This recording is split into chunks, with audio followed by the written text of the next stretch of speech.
ça fléchit. Tu Donc, parlais de sismisme tout à l'heure, ça a changé, c'est pour la charte, non? Ouais, en fait la règle sismique est entrée en vigueur à partir du mois de mai là, de cette année, donc tous les nouveaux permis de construire doivent respecter la réglementation sismique. C'est très compliqué, beaucoup les bureaux d'études même sont pas encore très bien calés là-dessus. Toi aussi, ça Oui, nous ça nous implique qu'il faut qu'on respecte le sismique. Du coup c'est compliqué, c'est assez compliqué parce que... Bon bref, et puis quand on sait que la centrale de bref, on va pas rentrer dans des débats. Donc là j'ai mis juste de la neige et des chartes d'exploitation. Qu'est-ce qui se passe? Et ça c'est très intéressant parce que ça j'adore. Donc on voit quoi? On voit que quand on appuie ici sur ce qu'on appelle des arbres à l'étrier, on voit que ça les comprime. Donc là les pièces en noir c'est comprimé. On voit que quand j'appuie ici, donc quand ça fléchit là contre ma contrefiche, elle est embutée contre le poinçon, on voit bien que ça la comprime aussi. Là on voit que le poinçon il est en traction, donc lui ça a tendance à le tirer. L'entrée il travaille aussi en traction. C'est pour ça que chez moi, par exemple, et dans certaines granges agricoles, des belles granges agricoles, on voit ici un tirant métallique. Parce qu'en effet, le tirant métallique qui est gros comme ça, si vous accrochez un poids, il va fléchir. Par contre, il est très résistant en traction, donc il va résister vivement en traction. Parce que là, il travaille en traction. Et les jambes de force ici travaillent en traction, ce qui est lié principalement à la neige, parce que vu qu'on a une neige accidentelle, et bien du coup, en fait, quand ça charge ici, ben, ça fait travailler en traction. Non, là on est en traction. Voilà, ça c'est. Mais on va le voir mieux tout à l'heure. Compression, traction. Elle travaille en traction ici, liée à la neige. Et ça, ça va être intéressant de ce qu'on va voir tout à l'heure entre les principes qu'on croit tous charpentiers et tout, de dire bah, mon entrée il travaille en traction, mes contrefiches elles travaillent en comprimé, mes ardents en comprimé. On va voir que rarement, parce qu'on ne prend pas tout en compte. Ça va être intéressant. Ceux qui font de la restauration, qui ont des vieilles maisons, va les intéresser. Ça, c'est la déformation facteur de 100%. Donc, c'est-à-dire, c'est pas ce qui se passe dans la réalité. On voit qu'entre ici et ici, ma flèche est de 0,09 cm. Donc, peanuts. Qu'est-ce qu'on voit ici? Ça, c'est intéressant. Vous voyez quelque chose?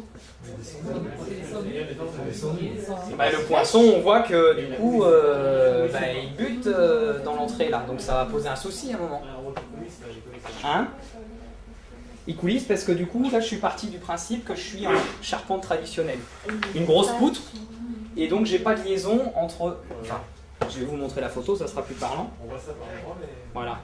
Pourquoi sur les vieilles charpentes, on voit qu'ici, il y a toujours un jeu entre le dessus de l'entrée et le poinçon?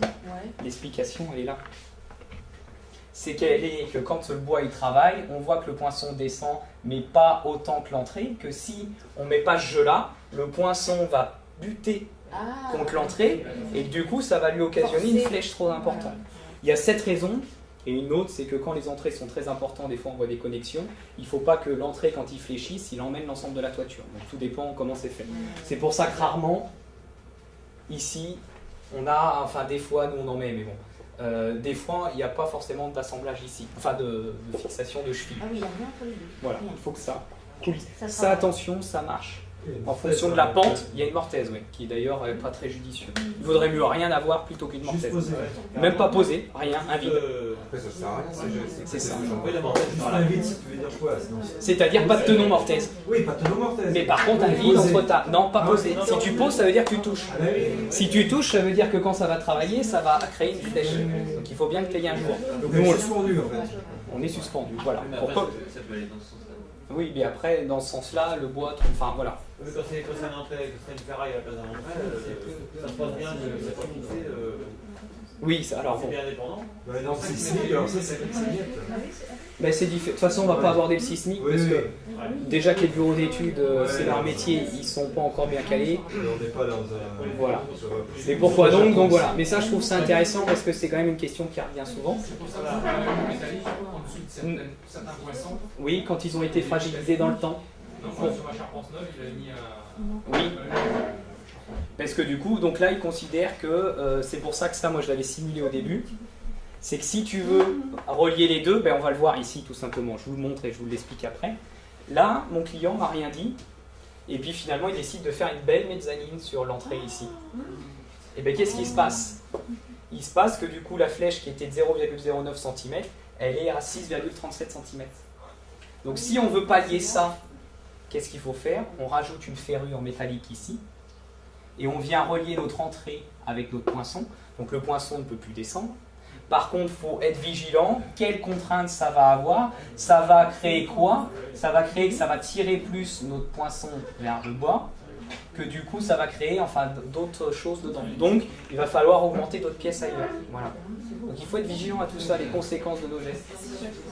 L'idéal, c'est pas d'avoir un soutien en fait. Bah, le mieux c'est encore d'avoir un photo, c'est pour ça que dans la plupart on essaye. Oh, c'est pas bien, Hein? oh, Ensuite, ça c'est les cartes de neige et de vent, donc c'est intéressant aussi en fonction. Donc, on voit que la Charente-Maritime elle est impactée au niveau de la neige, des Sèvres on n'est pas emmerdé, et que le vent aussi, ça c'est intéressant, et en fonction de chaque région aussi on a des études et on a des spécificités. Donc, voilà. Donc ça c'est quand même assez, enfin bon, ça c'est là. Alors, et le vent? Parce que tout à l'heure on disait, ah bah oui ça m'étonne que ma jambe de force ici elle soit en traction et pas en compression. C'est lié à la neige, vu qu'on met un côté plus de poids que de l'autre, et bien ça crée une distorsion. Ce que je vous ai montré tout à l'heure c'est quoi? C'est que le vent il souffle là sur le petit bonhomme. Donc on comprend bien que notre ferme elle veut se déplacer. Donc on va le voir juste ici. On voit que le vent ça crée cette déformation là. Ça, c'est une situation. Nous, dans le logiciel, je peux étudier 4 cas de vent. Mais en fait, des cas de vent, il y en a des centaines et des... Parce que du coup, il peut taper n'importe où. On voit bien que là, ça va avoir des effets. C'est-à-dire que ce qu'on croyait qui avant était en traction et traction, et que là, c'était en comprimé, et bien du coup, là, on est en traction. Donc les assemblages ne vont pas être les mêmes. Et ça, il faut être important. Et ça, pas grand monde le prend en compte. Donc sans vent, je fais un rappel, on est comme ça. Avec du vent, on a des phénomènes de traction. Et les assemblages ne sont pas les mêmes, parce qu'un assemblage qui travaille en compression ne travaille pas la même chose en traction, par exemple. Par exemple, un tenon mortaise, c'est très bien, entre guillemets, en compression, parce qu'en fait, ça vient en butée. Par contre, en traction, ça ne marche pas. Alors, on peut considérer que la cheville reprend, mais des fois, sur des chantiers, en traction avec le vent, on a pu 50 kg à reprendre, 50 kg, le tenon, pour moi, il passe, on a 200-300 kg. 300 kg... Après, dans les maisons en paille, et pour ceux qui en ont, c'est là que c'est assez intéressant, parce qu'en fait, ce qui est intéressant dans le bâtiment, c'est que c'est quand même un ensemble de choses qui fait la structure. Donc que les cloisons que vous rajoutez renforcent quand même structurellement votre structure, que la paille avec les enduits, avec ceux qui ont déjà monté sur leur toit, ils ont bien vu, ils disent je comprends pas, ça bouge, c'est souple. Et puis finalement, quand tu as fait le panneau de DFP ou la couverture, ça bouge, ça m'inquiète. Puis finalement, tu mets ta paille et tes enduits, et puis du coup là, c'est structurel. Parce que donc on voit bien que la paille et les enduits ont bien du coup un rôle structurel. Quand on nous dit, moi j'ai déjà vu des charpentes où il y avait plus sur une ferme de pignons en bois, elle était tombée. Et puis l'ardoise, alors elle s'avachit un peu, ça vachit, mais par contre ça tient toujours. Et bien on voit que c'est les lithos qui tiennent en fait le reste. Donc on voit bien que c'est ça qui est très fort, c'est que principalement dans la charpente traditionnelle, c'est qu'on est... Tout est complémentaire. Tout est complémentaire. Qu'on va moins avoir avec de la fermette, où là, vu que quand on veut minimiser au maximum, ou l'ossature bois, quand on veut minimiser les poutres, pour en effet que ça soit des petits bois, et bien chaque petit bois, disons qu'elle ne peut pas compenser trop l'autre. Quand on a des trucs surdimensionnés, parce que des fois on est surdimensionné, tu coupes ici, c'est l'autre qui va reprendre un peu plus, il faut être vigilant, ça se vérifie et tout, mais donc c'est quand même intéressant. Donc voilà, le comportement du vent, qu'est-ce qui nous crée? Eh bien, sur une structure, des inversement d'efforts, et donc il faut être vigilant à ça. Le déforme comment? Comme ça. Les descentes de charge à donner aux maçons, donc là sur cette ferme qui en fait on n'avait pas grand chose, en permanente sur notre nœud on a 900, on va dire 900 kg. La neige ça nous implique 500 kg, le vent ça nous crée un soulèvement, et donc voilà, il faut être, ça c'est des choses qu'on donne aux maçons pour qu'ils sachent qu'est-ce qu'il faut qu'ils prévoient en appui dessous. Et bien sûr tout ça c'est à multiplier par des coefficients de sécurité. Fondation, tu veux dire. Fondation. Pour maçons. Pour les fondations. J'ai dit quoi? C'est que t'as pas parlé des fondations. Ah d'accord, donc en effet aux maçons pour qu'ils puissent dimensionner du coup ce qu'on a besoin pour bâtir dessous. Mais du coup quand c'est des contracteurs, si c'est des assemblages différents, Il faut, voilà. Du coup il faut trouver le bon assemblage au bon endroit. parce que même là si le vent il soulève alors qu'on a du poids, Ouais, enfin là si tu veux ça soulève de, allez même ici tu as 200 kg, 200 kg c'est pas grand chose. En plus, en fait, ce qui est intéressant dans les logiciels, c'est qu'en fait, l'Eurocode c'est vraiment très intéressant là-dessus.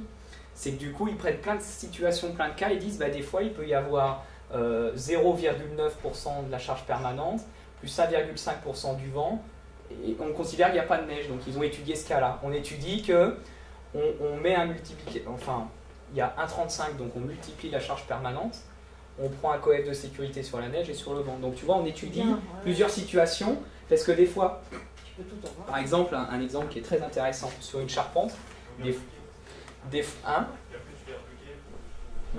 ça c'est le logiciel qui le fait, parce que je sais plus combien il y en a qui sont étudiés là-dedans, mais t'en as, je vais te dire, parce qu'en plus tu as le LS et machin, il y a peut-être une cinquantaine d'études de cas, quoi.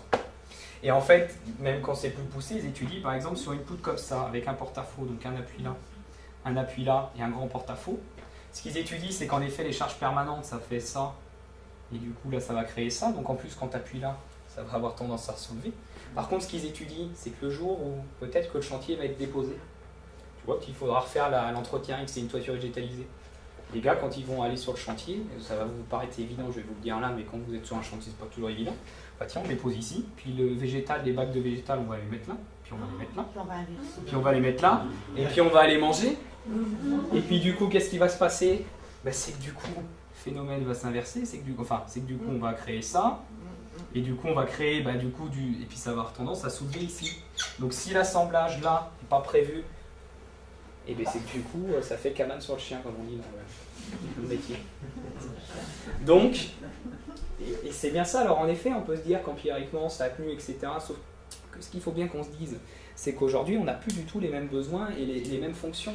Quand j'ai des clients qui me disent, ben oui, on va isoler sous nos vieilles charpentes, elles ont toujours tenu comme ça. Sauf que votre charpente, elle a été en permanence ventilée, elle a tout le temps été observée.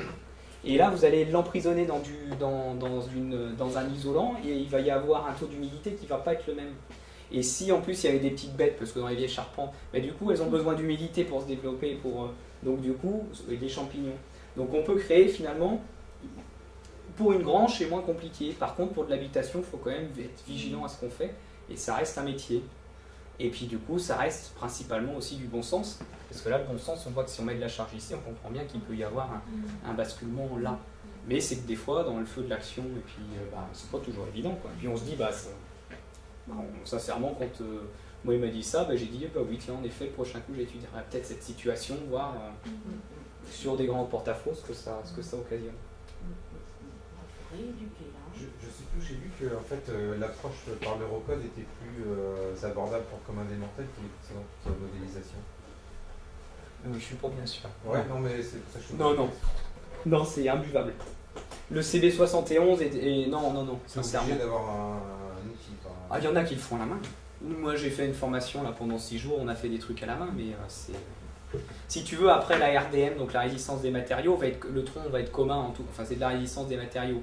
Après l'Eurocode, en fait ils mettent juste des coefficients d'application et puis tu t'étudies des cas à l'ELU, à l'ELS, enfin c'est état limite ultime et ELS état limite structurel. Donc en fait l'élément de sécurité, donc c'est-à-dire cas le plus critique il faut que ça tienne, et puis en fonction de l'usage du bâtiment, c'est-à-dire qu'un hôpital, on considère que c'est les bâtiments qui doivent, hôpital et puis tout ce qui est armé, militaire, c'est les bâtiments qui doivent résister à tout. Voilà, entre autres, les hôpitaux, c'est peut-être pas plus mal. Les écoles aussi, c'est des normes. Enfin, du coup, là, les coefficients sont totalement différents. Mais c'est quand même beaucoup plus compliqué. C'est quand même, enfin, sincèrement, alors, à être très vigilant sur les abacs qu'on peut trouver, j'en ai là. Dire, voilà, telle poutre, elle prend telle charge, etc. Être très vigilant parce qu'en fait, c'est ce qu'on appelle des hypothèses ou des situations, c'est pour un cas qui a été calculé, ce qu'on appelle des abacs. Sauf que ça ne marche pas dans beaucoup de cas en fait. Parce que ce que vous êtes incapable, c'est de lire entre les petites lignes, et puis de comprendre bien la situation que finalement, j'en sais rien moi, que votre poutre finalement elle n'est pas calculée à la neige. Et que du coup la neige elle a quand même une incidence alors. Et puis de toute façon, il faut être vigilant avec ce qu'on peut trouver. C'est quand même, je dirais que ça reste un métier. Sur des éléments comme des pergolas qui n'ont pas de... Enfin, justement, neige, vent, tout ça, c'est très léger. Est-ce qu'on peut mettre des petites sections, peut-être Alors souvent, c'est pas sur ta pergola, c'est pas la neige qui va être influencée. C'est le vent, non? Le vent, non, parce qu'il y a rarement... Sur un préau, par contre, ça va être le vent. Quand tu fais une canisse dessus, ta pergola n'est pas très légère. Quand même, la si elle est canisse... faite en chaîne, en Douglas comme ça, tu ne verras pas, mais... Il faut être vigilant. Mais ce qui va souvent être dimensionnant, par contre, ça va être plus quand même l'humidité, parce que du coup, on est bien sur un bois qui reste en extérieur, et que du coup, on a vu que ça affaiblissait la résistance, la flèche de 30%. Donc c'est plus son taux d'humidité